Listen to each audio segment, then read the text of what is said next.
Well, I find this to be very enlightening.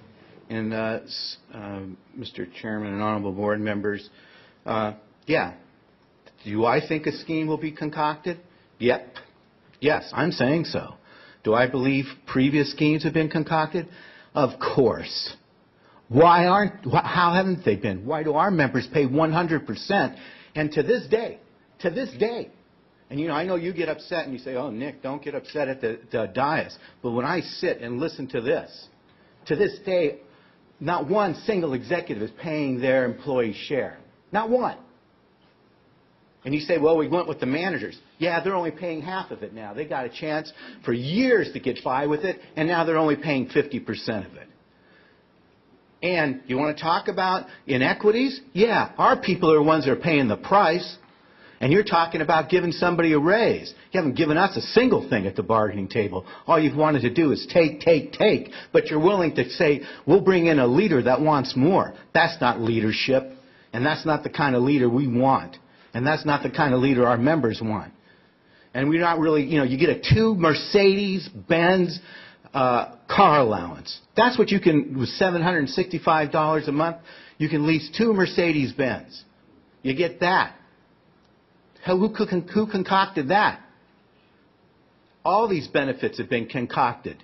And your own report shows it. You had your own performance auditor do a report that shows all kinds of people were reclassified, all kinds of executives and given raises. And there wasn't even proper notification. There wasn't even proper paperwork done. That's not all of it. You want to talk about it? You know, Supervisor Spitzer, you want to attack our president? Let's talk about it. Let's talk about EAs. 28 of them. Only 2 of them have ever even competed for other jobs that our members could have had. So why shouldn't we be thinking that you're going to concoct something? All you've done is concocted something. You've concocted it on the backs of working men and women. You haven't concocted it on the backs of elected officials. You haven't concocted it on the backs of executives. And you haven't concocted it on the backs of managers. You're darn right you're going to concoct something to work with this person. You think we're dumb? You think we sit here? And let me tell you, I'm more familiar with PEPRA than anybody on this board. I worked on that. And the intention of PEPRA wasn't, hey, you got to pay your employees' share.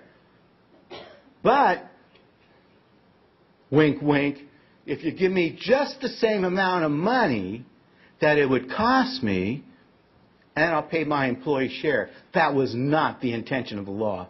And I would assert that if somebody comes to you and says, I want this much because I have to pay my employee share, that's a circumvention of the law.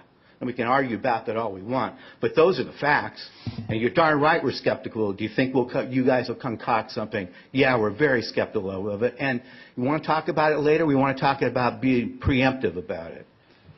It's just ridiculous, the kind of stuff. And then to hear, we don't want to compete with the private sector. You compete with everybody you ought to compete with to get the lowest price. Mr. Berardino. I have reasons why they don't want to compete with the private sector, and I'm willing to show them.